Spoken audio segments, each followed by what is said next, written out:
വെച്ചത്. അബ്ദുൽ വഹാബ് സൗദിയിൽ ഒരു കിതാബ് രചിച്ചിട്ട് അവിടെ വെച്ചിട്ടുണ്ട്. അതാ കിതാബാത്. അത് വേണമെങ്കിൽ ആ കിതാബ് ഇറക്കം ഞാൻ തരാം. അബ്ദുൽ വഹാബ് രചിച്ചത്. എന്താ ചെയ്യറപ്പ.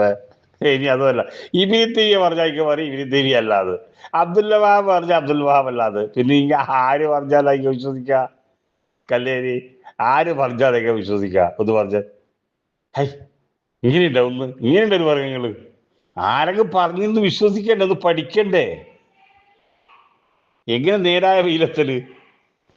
അല്ല ഉസ്താദെ, അബ്ദുൽ വഹാബിനേക്കാൾ ഏറ്റവും ടോപ്പിലുള്ള ആളാരാണ്? നാലാളല്ലേ? നാലാള്. അത് ആരാണ്? ഷാഫി, അനഫി, അംബലി, മാലിക് അല്ലേ? അത്ര എന്തായാലും അബ്ദുൽ വഹാബ് എത്തൂലോ. ആര് പറഞ്ഞാലും അബ്ദുൽ വഹാബ് ഷാഫി, അനഫി, അംബലി, മാലിക്കിന്റെ അടുത്ത് എത്തുക. എന്നാൽ ഇമാം അഹമ്മദ് ബിൻ അംബൽ പറഞ്ഞ എന്താണ്? അയാൾ മരുഭൂമിയിലോ ഒറ്റപ്പെട്ടപ്പോൾ മറ്റേ യാ ഇബാദുല്ലാ അഹിയുണി എന്ന് അള്ളാന്റെ അടിമകളെ വിളിച്ചു. അടിമകൾ രക്ഷപ്പെട്ടു, അല്ല അടിമകൾ രക്ഷപ്പെടുത്തി, വഴി കാണിച്ചു കൊടുത്തു എന്ന് അയാൾ എഴുതി വെച്ചിട്ടുണ്ട് എന്ന് ഖുറാഫി മൗലവിമാർ പ്രസംഗിക്കാറില്ലേ?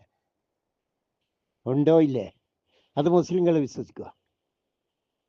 അബ്ദുൽ വഹാബിനെ വിട്, ചോടോ, അബ്ദുൽ വഹാബ് ചോടോ. അഹമ്മദ് ബിൻ അംബലിന്റെ കിതാബിലുള്ളതാണല്ലോ അത്. ഇത് മുസ്ലിങ്ങൾ വിശ്വസിക്കുക. അള്ളാഹിന്റെ അടിമകളെ വിളിച്ചിട്ട് അള്ളാഹുവിന്റെ അടിമകൾ കാണിച്ചു കൊടുത്തു എന്ന് പറഞ്ഞാൽ, ജീവനുള്ള അടിമകൾ കേൾക്കുന്നെടുത്ത ആളെങ്കിൽ വിളിച്ചിട്ട് പോലെ വന്നെങ്കിൽ എന്നാ പറഞ്ഞെങ്കിൽ ഓക്കെ. അല്ലല്ലോ, മരിച്ചു പോയ അമ്പിയ ഒയ്യാക്കന്മാരാ അല്ലേ നിങ്ങളാ പറയുന്നെങ്കിൽ? മറ്റുവല്ല പറയുന്നെങ്കിലോ? മറ്റുവല്ല എന്താ പറയുക? ജിന്നുകളെ വിളിച്ചിട്ട് ജിന്നുകൾ കാണിച്ചു കൊടുത്തു. നിങ്ങളെന്താ പറയുക? മരിച്ചുവല്ല വിളിച്ചിട്ട് മരിച്ചുവല്ല കാണിച്ചു കൊടുത്തു.